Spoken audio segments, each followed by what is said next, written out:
This channel does not promote any violent, harmful, or illegal activities. All content provided by this channel is meant for an educational purpose only.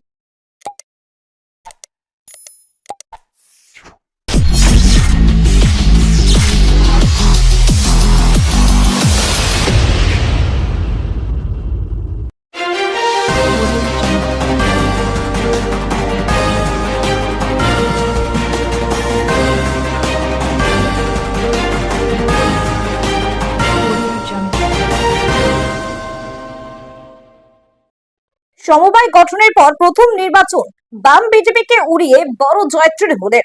সবুজ আবিরের সঙ্গে উড়ল লাল গেরুয়া আবিরও। 1957 সালে তৈরি হয়েছিল সিজা কামালপুর কৃষি সমবায় উন্নয়ন সমিতি লিমিটেড।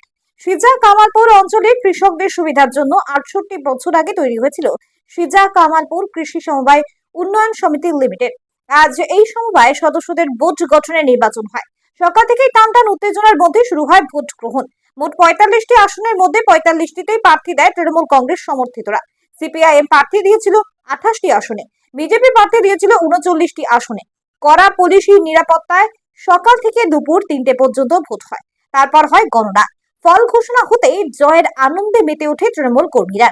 তৃণমূল সমর্থিত সদস্যরা 33টি আসনে জয়লাভ করে। বাম ও বিজেপি সমর্থিত প্রার্থীরা 6টি করে আসনে জয়লাভ করে। 26শে বিধানসভা নির্বাচনের আগে এই জয়ে মনোবল বাড়বে তৃণমূল কর্মীদের দাবি স্থানীয় তৃণমূল নেতৃত্বের।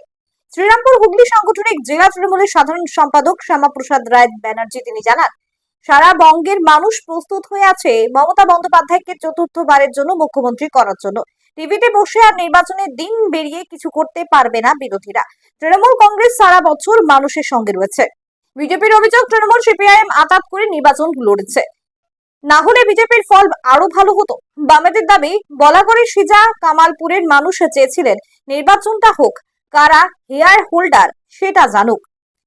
ব্যুরো রিপোর্ট, আমার কলকাতা নিউজ।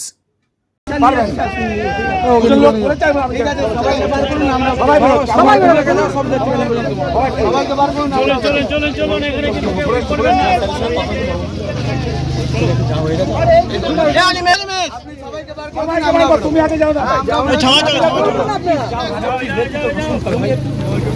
পার্টি দিচ্ছি, পার্টি দিচ্ছি। তুমি তো দেখুন, ভোট করতে হচ্ছে বললে ভোট করতে আমরা রাজনৈতিক দল, বামপন্থী রাজনৈতিক দল, আমরা ভোট করতে নেমেছি। তার কারণ এখানে তৃণমূলের মৌরসি পাট্টা চলছে। গোটা রাজ্যে সমবায়গুলোকে এটা চোরের আগ্রা বানিয়েছে। বাধ্য হয়ে এবারে আমরা যারা সমবায়ের শেয়ার হোল্ডার তাদের কাছে গিয়ে তাদের সাথে কথা বলে আমরা ভোট লড়াইয়ে নেমেছি। কারণ হচ্ছে তৃণমূলীদের যে মৌরসি পাট্টা, যে একটা মানে চুরি জায়গা, কোটি কোটি টাকা চুরি হচ্ছে এই সমবায়গুলোর মধ্যে দিয়ে। এই যে মানে বাসাটা, এই কুচক্রটাকে ভাঙার জন্য। দীর্ঘ 34 বছর তো যখন আপনারা ক্ষমতায় ছিলেন তখন এই সমবায় তো আপনারাও চালিয়েছেন। হ্যাঁ, চালিয়েছি। তখন ভোট হয় না, সেখানেও কখনো ভোট হয়েছে, ঠিক আছে, কিন্তু সেখানে দেখুন, প্রথমত হচ্ছে সেই সময় যদি বিরোধীরা নমিনেশন না দেয় তাহলে তো ভোট হওয়ার কোনো প্রশ্ন নেই। যেমন আমরা এখন বিরোধী রাজনৈতিক দল, আমরা নমিনেশন দিয়েছি, ভোট হচ্ছে। বিরোধী রাজনৈতিক দল যদি নমিনেশন না দেয়, সে বাম আমলে হোক আর এই আমলেই হোক, বাম আমলের যারা বিরোধী রাজনৈতিক দল, তৃণমূল বা কংগ্রেস, তারা প্রার্থী দেয়নি, দিতে পারেনি। কিন্তু আজকের পরিস্থিতি বলছে তৃণমূলকে সমবায় থেকে সরানো দরকার। আপনারা কটা আসনে প্রার্থী দিতে পারেন? আমরা 39টা আসনে প্রার্থী দিচ্ছি। মানে 45টারও তো ভোট হচ্ছে।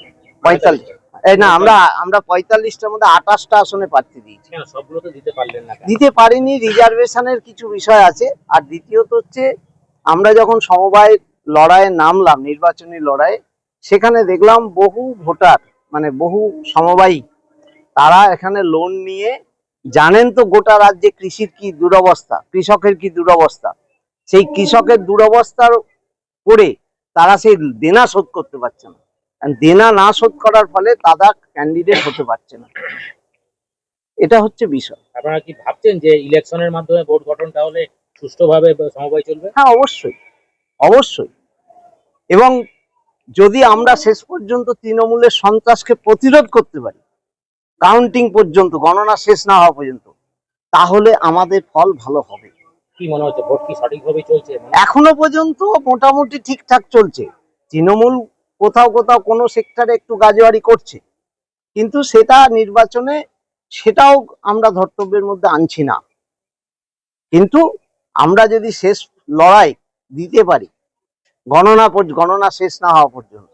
বর্তমানে যেমন আমাদের মুক্তারপুরে আমাদের যে প্রার্থী ছিল রাতারাতি ভয় দেখিয়ে উইথড্র করিয়েছে, আমাদের টোনায় প্রার্থী এরকম হয়েছে বিভিন্ন, আমাদের 45টা প্রার্থী ছিল, কিন্তু আমাদের দুর্ভাগ্য বর্তমান শাসক দল যেটা সারা বাংলায় জুড়ে করে সেটা সিজা কামালপুর অঞ্চলে করেছে। ভিতরে এজেন্ট এসে হবে, ভেতরে এজেন্ট আছে, পর্যাপ্ত এজেন্ট। ভয় দেখিয়ে, যেমন আমার কাছে খবর এসেছিল, আমি যারা এখানে আধিকারিক আছে তাদের সঙ্গে কথা বললাম, যেমন ঢাকছড়ায় একটা কম্পিনিয়ন ভোট শান্তনু ঘোষ 4টে ভোট করে দিয়েছে গায়ের জোর জবরদস্তি। আমরা বললাম, প্রশাসন বললো নেক্সট আর হবে না আর কি। আমাদের পর্যাপ্ত শক্তি নিয়ে লড়ছি, মানুষ আমাদের পাশে আছে। যদি সুষ্ঠুভাবে ফেয়ার অ্যান্ড ফাইন নির্বাচন হয় আমরা ভালো রেজাল্ট করবো। ফেয়ার অ্যান্ড ফাইন হচ্ছে কি? এখনো সকাল থেকে কিছুটা ছিল, এখন দেখলাম বুথ জ্যাম করে দেওয়া হচ্ছে, কম্পিনিয়ন ভোট, যাত্রার ভোট করিয়ে দেওয়া হচ্ছে আর কি। তবে প্রশাসনের উপর আস্থা আছে, ভরসা আছে, আমাদের যারা আধিকারিক আছে বলেছে এরপরে আর হবে না। এটা ফলাফল হওয়ার ছিল সেটাই হয়েছে। মামাটি মানুষের যেমন সরকার জনগণের পক্ষে থাকে, জনগণ সেইভাবে স্বতঃস্ফূর্তভাবে তৃণমূলকে ভোট দিয়েছে। এখানে তৃণমূল কংগ্রেস 33টা সিট পেয়েছে, সিপিএম পেয়েছে 7টা, 6টা, আর বিজেপি পেয়েছে 6টা। এই যে বিজেপি তো আজকে ভোট চেয়েছিল, বিজেপি সিপিএম এইখানে ভোট চেয়েছিল, কিন্তু তারাই তো আজকে কিছু করতে পারলো না, কি বলবে তাহলে? এটা তো কিছু করতে পারবে না, এটা তো কোনো সময় মানুষের পাশে থাকে না। সব সময় আমাদের দলের কর্মীরা, নেতৃত্বরা সব সময় আপদে বিপদে মানুষের পাশে থাকে। সেটাই আজকে প্রতিষ্ঠিত হয়েছে যে কৃষকদের পাশে কারা থাকে। আজকে আমাদের যে কৃষক বন্ধুর প্রকল্পটা যেভাবে কৃষকদের মধ্যে ছড়িয়ে দিয়েছে আমাদের মাননীয় মুখ্যমন্ত্রী মমতা ব্যানার্জি, তারই আজকে ফলস্বরূপ এই রেজাল্ট। আগামী দিনে কিভাবে চলবে এই সমবায়?